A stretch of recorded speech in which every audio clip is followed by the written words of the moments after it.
करवावहै तेजस्विनावधीतमस्तु मा विद्विषावहै। ॐ शान्ति शान्ति शान्तिः।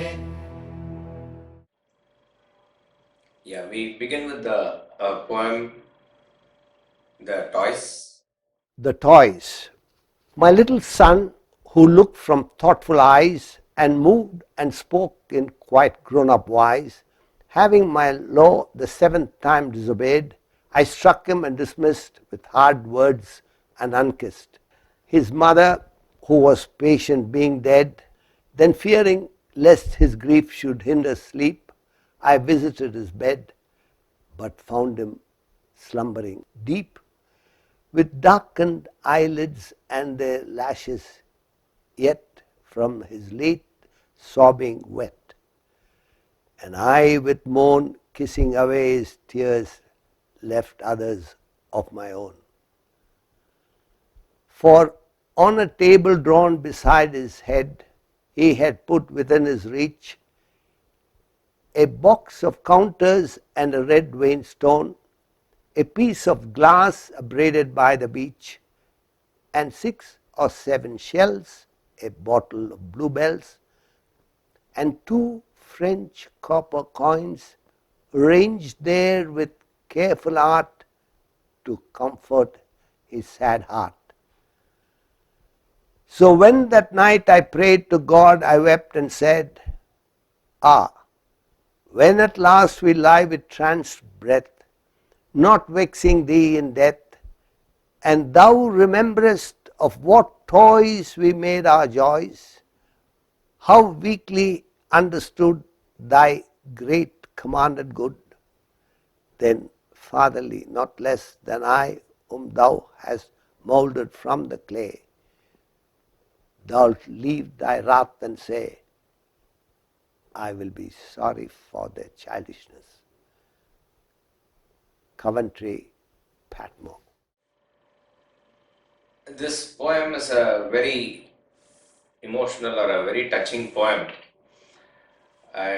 We have seen Casabianca before, where the son dies. That is also a very tragic poem.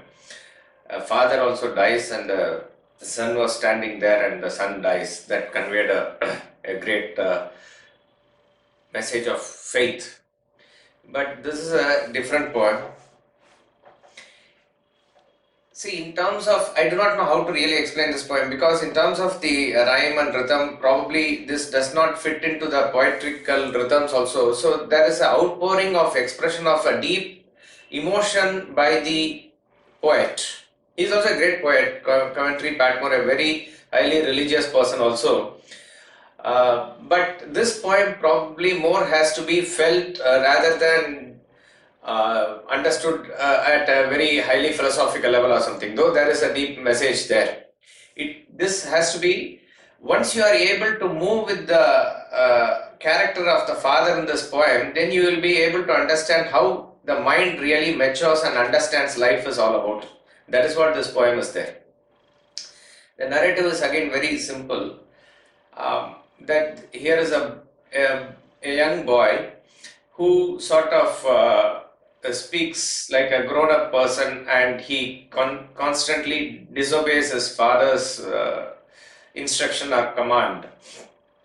When it goes beyond a point for the father to handle, he loses his temper, strikes the boy, and says very harsh words, and leaves that boy to go to sleep without the good night kiss, which probably he will which he will give daily.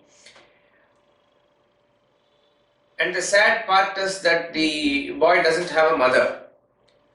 She is dead. So after a while, when things have calmed down probably within the father's heart, he realizes that this type of experience might actually hinder the sleep of the boy. So he visits the bedroom to sort of console him. But there he sees that the boy is already fast asleep, but he had cried a lot. This is evidenced by his eyes being very wet. He has been crying for long. And just to comfort himself, the boy had arranged some petty things, some small, that is where the topic comes, the toys. He had arranged some toys just to comfort his heart. And these toys are described, in fact, one of the best description is the description of the toys in this poem, because all are quite small and petty things, useless things as it were, but he had arranged them carefully to comfort his heart.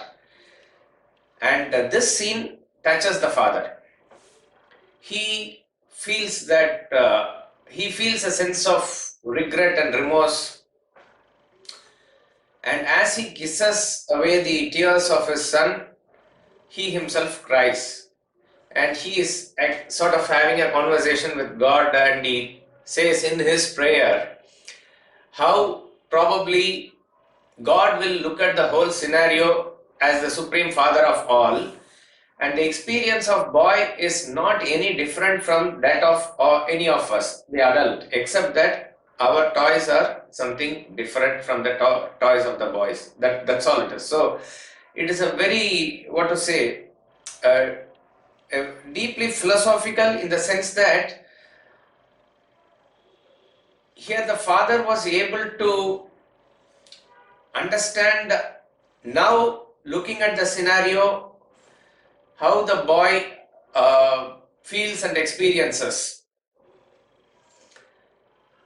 And with that, he is able to draw a parallel in our own lives as to what are the things that we keep on pursuing to give comfort to our own hearts. And when we are behaving like this as a child, what is the way in which God looks at us? This is what he is able to now relate, and that actually makes him much more emotional, and that is why he weeps and says that prayer. We'll just go through this poem again. My little son, who looked from thoughtful eyes and moved and spoke in quite grown-up voice. So he was a little, the words here also they are very suggestive. He says, my little son. That means he is obviously expected to be immature. He is not a grown-up adult. He is not having that capacity. He is a little son. And moved and spoke in quite grown-up voice, but as though speaking like a grown-up person, speaking like a wise person. So sometimes the children behave like this, and then you say keep quiet, then you say, you should not say like this, but they keep on in that mood, they keep on doing like that. So this is how the child behaves. Now beyond a point, the father is not able to take this. So he says, having my law the seventh time disobeyed. He disobeyed his father seventh time. Now this seems to be, as though the father has given a long rope to the child. It seems to be like that. But towards the end of the poem, we will see how much laws we are breaking. That is countless actually. Seventh time for a boy, maybe nothing also. Still you can deal with the boy. But the point is, this person loses his school. This person loses his school, and then what he does is, he strikes him, he hits him, and dismissed with hard words. That is even more hurting actually. When you hit somebody at the physical level, it does hurt him, but greater hurt happens when you hurt him with the words. Tirukural also says that even a wound that is created by a fire, that will heal over a period of time, but something that you hurt others with your words, that is not going to heal. So this hurts him very badly. And unkissed, this is the expression of love. Therefore, when he says unkissed, means the father is now bereft of that emotion. That is the key point here. See, it is not that the child should not be disciplined, or it should not be put in place, but there is a method to do it. But the basic factor which is important in the relationship, which is the love. And here, being the adult, it is father's onus to maintain that. and that is dry now. He is bereft of that emotion, and therefore he leaves him unkissed. And the next line talks about the condition of the boy. He says, his mother, who was patient, being dead. Probably there is a pun also in the word patient here, because if the mother had been there, she would have been more patient. It could have been a scenario that the mother is dead, he doesn't have a mother, but deliberately the poet uses the word that mother was a patient and she was dead. Yes, patient means she was suffering and she died, that could be the meaning. But also that word patient indicates the loss of patience on the part of the father. His mother, who was patient, being dead. This is the background. Then what happens? Then fearing lest his grief should hinder sleep, I visited his bed. Later, a little while later, the father realizes what he has done, and he understands the son will be grieving. He will be definitely in sorrow. So therefore it will hinder his sleep. He will not be able to sleep because of that. So therefore he goes there to console him. I visited his bed, but found him slumbering deep. This is the scenario. I mean, in the sense, but the father now encounters a scene where the boy is actually in deep sleep now, but found him slumbering deep. That means that now the father is able to visualize what the son has gone through. How? With darkened eyelids and their lashes yet from his late sobbing wet. He is able to see that the tears have not yet dried. Darkened eyelids, he has been sobbing for long, and their eyelashes yet from his late sobbing. Because of that sobbing, continuously crying, it is still wet. And now the father moans. That means he is struck with grief now. Here, grief is in a positive way, he is affected by the scenario. He is now mourning. As he kisses away the tears of his son, left others of my own. So the father was now crying. Why? Because obviously he is regretting his behavior, and he is thinking in terms of what the son would have gone through without his comfort in the interim period or in between period. And that's why I said this is just a emotional scenario that the poet has created. You have to go along with the scene of the poem here. So the father is feeling a deep sense of regret. Now, one point we need to remember here is that when any action comes back to you and it hits you with a sense of remorse or regret, then you can say that you have committed a sin according to your level. From Vedanta point of view, there is no such thing as any particular action is either virtuous or sinful per se. It is determined with reference to your level. If the action produces a reaction within you and it comes back and hits you, it makes you agitated, then you are said to have committed a sin according to your level. And that is what is very clear in the case of this father here. Probably he should have shown a little more patience and dealt with the situation a little more carefully, but he lost his cool, and therefore he is agitated now. So kissing away his tears, left others of my own. He was crying himself. For why he was crying? Because he says, on the table drawn beside his head, a small table was there on the head side of the bed of the boy, where he had put within his reach. Put within his reach means as he was lying down also there is something that he can reach with his hands. That means there is something that he wants to have a contact and touch to have a consolation for himself. He needs that sort of a comfort. So he had put within his reach what? A box of counters and a red vein stone. All these are some silly toys. Counters means something that you use in some like dice is a counter in a snake and ladder game or a ludo game, some type of a counter, okay, something to count. A red vein stone is a small type, a design type of a stone which is used in decorative material, like in a necklace or something that they put. It is not a precious stone, but an ordinary stone, a red vein stone.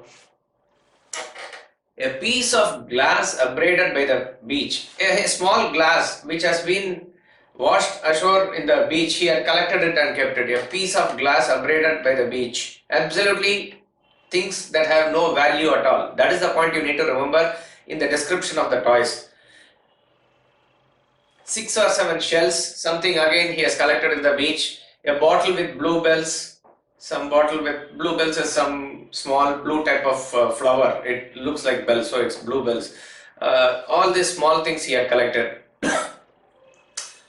And 2 French copper coins, probably French copper coins. The term indicates, as it is given in the glossary also, that it is of no value at all. French coin has no value, where probably this he is talking about in England, and it's copper coin. Compared to any silver coin or something, it has no value at all. All these are the carefully arranged toys that he has in his bedside, arranged there with careful art. He has kept them in a very nice and careful way. Why? To comfort his sad heart. So this scenario actually touches the father, and that is why he is actually mourning and he is crying. Now, what does this scene actually remind him? That is the crux of the poem. So when that night I prayed to God, I wept and said. So in his prayer, in his conversation with God, in other words, what is his thinking now? What is his conscience saying? And that is expressed as his conversation with God. So when that night I prayed to God, I wept and said, when at last we lie with tranced breath, not vexing thee in death. When we are in the last stages of our life, lie in tranced breath refers to a sleep-like state, which is referring to the impending death now. And not vexing thee in death means not annoying you in death. Not annoying you in death means this boy had gone off to sleep without bothering his father.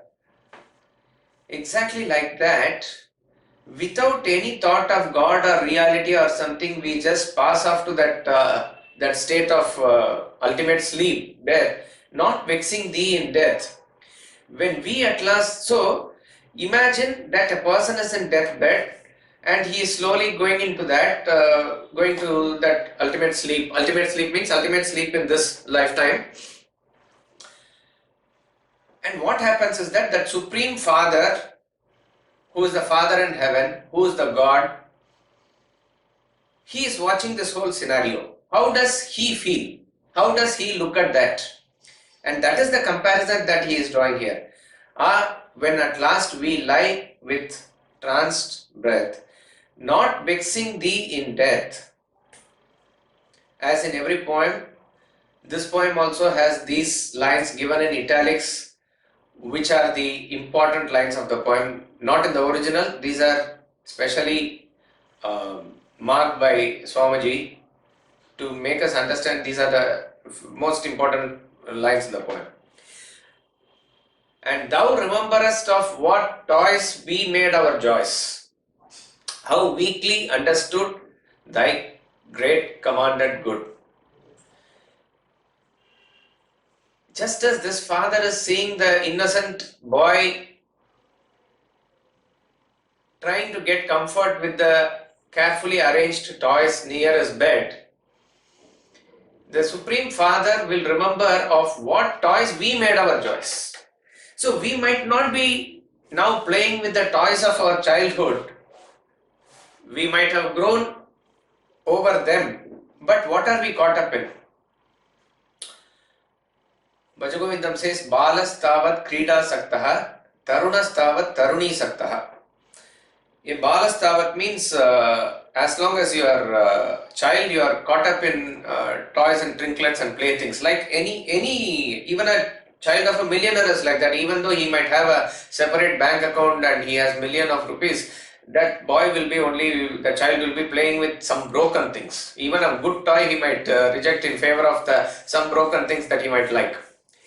Now, when you grow away from that, you are caught up in some other toys. So, it is only that the shape and size and the value, it only changes with reference to the next toy that you are going into. Instead of a normal cycle, you will go into a motorbike. That is your passion at that point of time. And that is a toy. Just as a child would hold on to the toy, you hold on to these toys as though these are all having a complete value over that. So Swamiji always says, what are the toys that make your joys? The toys that make our joys is name, fame, power, position, family, status, money. You put all these things. French copper coin is the money, and all other things, if you want to fit it in, because some are intangible, you can equate it to all other things. That's all it is. These are the toys that make our joys. These are the toys that make our joys. Why do we try to find comfort in these? And do we really find comfort in this? What has happened? This boy has kept everything and he has actually gone off to sleep. It is there within his reach, but it's of no use to him at all. But all these are there like a temporary comfort that it might give to us. It is not going to give us a firm, full satisfaction. In this poem, the boy was deeply hurt and he needed the consolation from his father. That deep emotion and the deep comfort and the warmth of love is what he needed, and that would have maybe comforted his heart more. But that did not come, that did not happen. So therefore, as a substitute, he has used all these toys. And is that any substitute at all? No. No way that these toys will substitute the real emotion that he wants.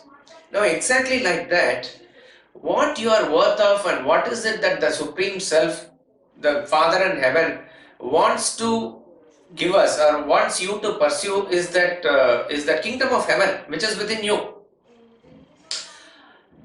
And we are not in pursuit of that, right? And therefore, what will really give us full satisfaction is that only.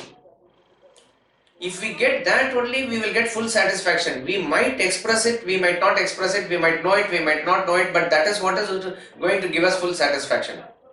I am reminded of a movie called Random Harvest, which some of you might have seen in connection with what Swamiji recommends and shown often in Vedanta Academy. Charles Rania was the hero who, I'm not going to the full story of it, but highly philosophical. He loses his memory. He had married to Paula and come away from his home in search of a job in Liverpool. There he meets with an accident and he regains his old memory. Old memory is that he is Charles Rania. And he has forgotten that he is married and his wife is there, a new child is born, and he doesn't know why he is in Liverpool, what he is doing, all that he has forgotten. He has gone back to his original identity, which is Charles Rania. But one key is there in his pocket. That key is the key of his house.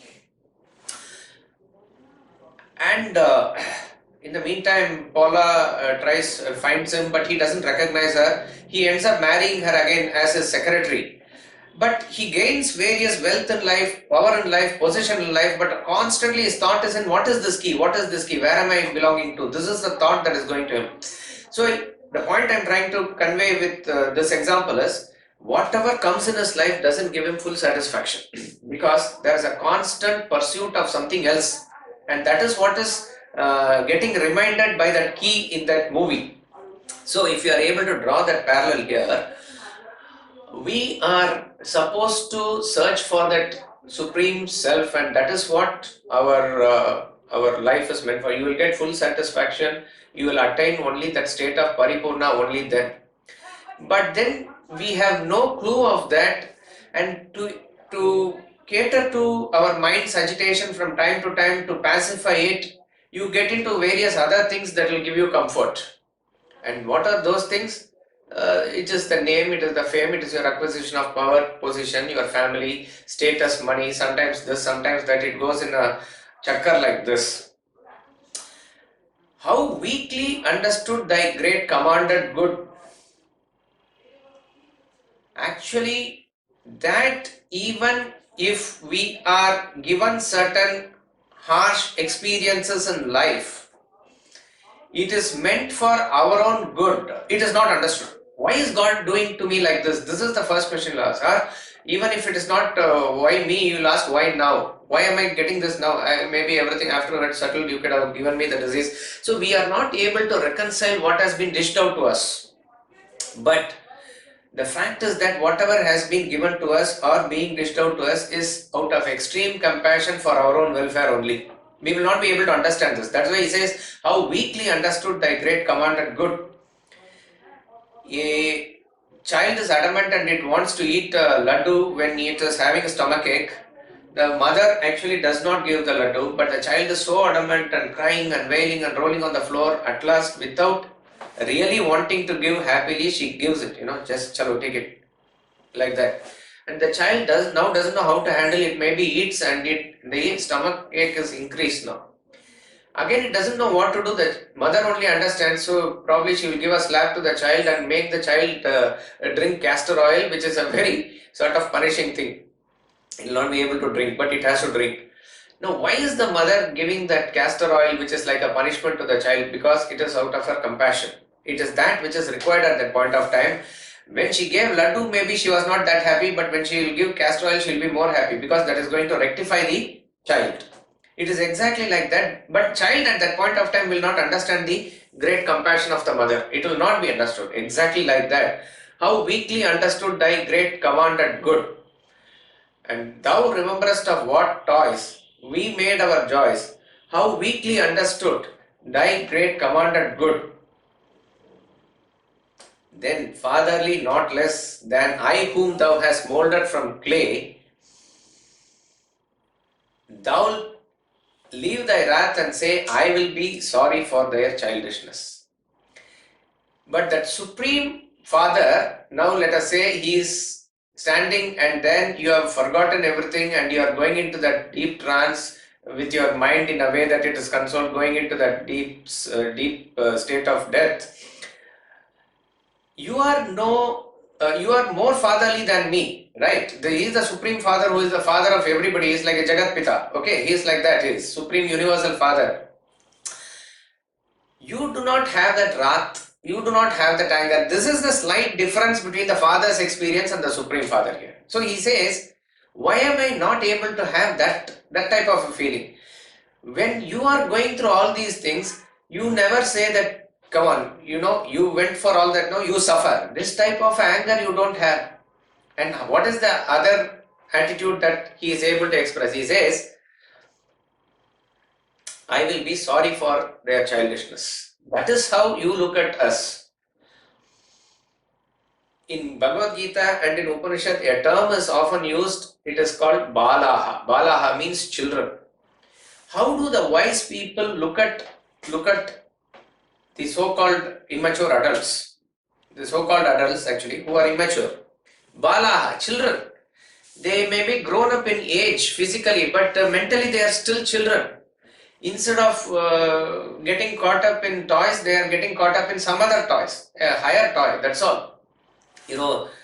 What is the stupid children, they are playing with it. But you are playing with your prestige, and if somebody pricks that, you are extremely offended. Like that, you are attached at that point of time. So how do the wise people say? They never scold you and say that, why don't you grow up? No, they understand you are still a child. You will gain maturity in future. You will grow up. But as of now, it is just the childishness expressing. That's all it is.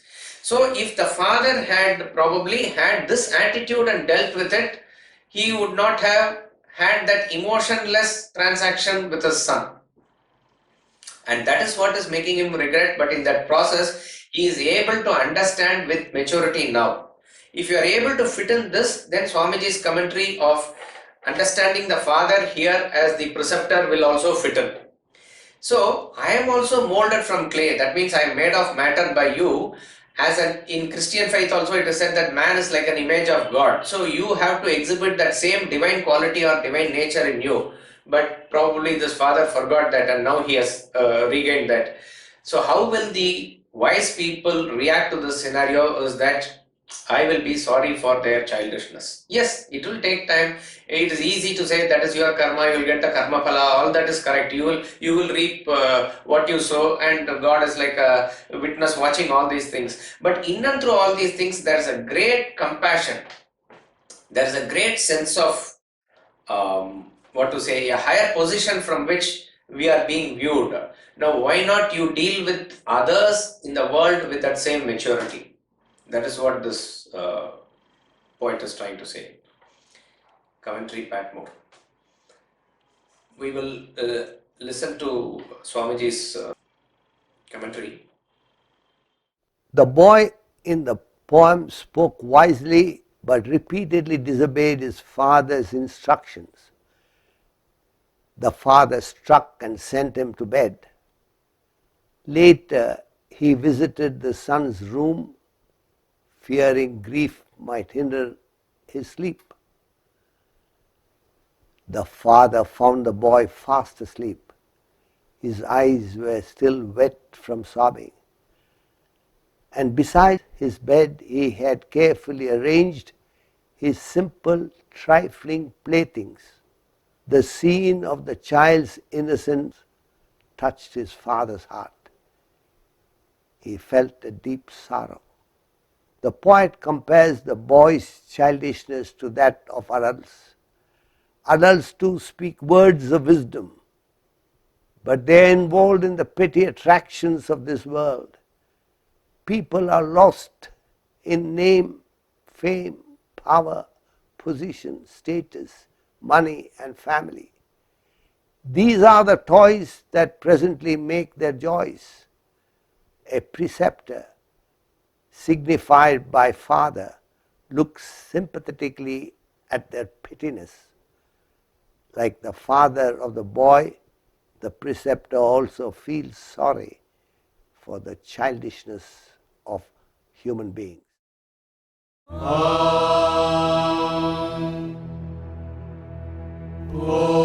Purnamada Purnamidam Purnat Purnamudachyate Purnasya Purnamadaya Purnamevavashishyate. Om Shanti Shanti Shanti.